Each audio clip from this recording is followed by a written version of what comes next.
Greetings, adventurer, and welcome to the breach. Backstories. Some people love them, some people hate them. I'm sure you're more likely to hate them if you've had to sit through 6 pages of A4 about somebody's backstory that you're not really interested in. For many years, I never even made up a backstory for my characters. It was all about the adventure and moving forwards, not about my past. Honestly, it's almost like you should make up 2 backstories, one between you and the dungeon master, and one between you and the players. When you introduce your player to the characters in your group, they don't need to know everything. Maybe I held the line at the Battle of Zahadu with my captain is enough to tell them that you're a fighter and you're heroic. Whereas the dungeon master might want to know, why were you in the army? Were you a soldier?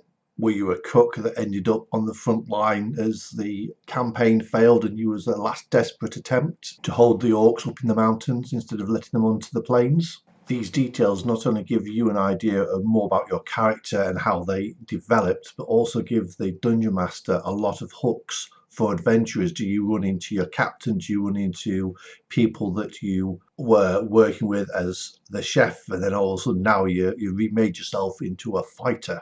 So when creating your backstory, you need to think about a few things. And the first one is KISS, or KISS. Keep it short and simple.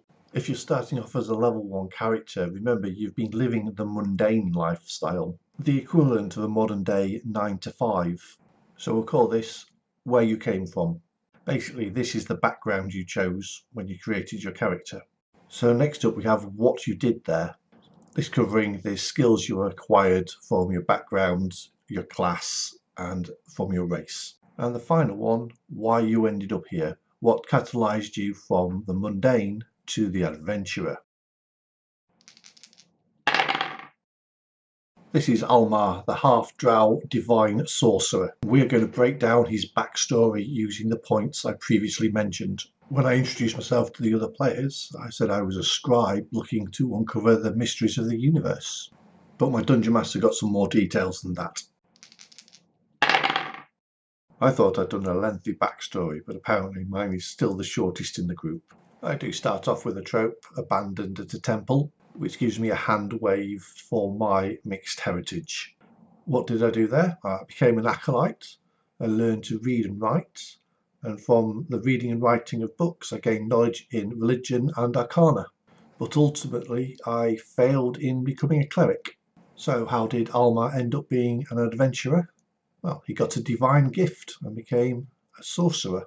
Sometimes the background will come first and you'll fit your character to meet your background, and sometimes the character will come first and you'll write your story to cover what you've already decided to do. This character came about because our dungeon master likes to play everything on hard difficulty. Nearly every single fight ends up with at least one character on the floor making saving throws. We didn't have a healer yet in the group, so it came down to me to choose a way of keeping the group up and fighting.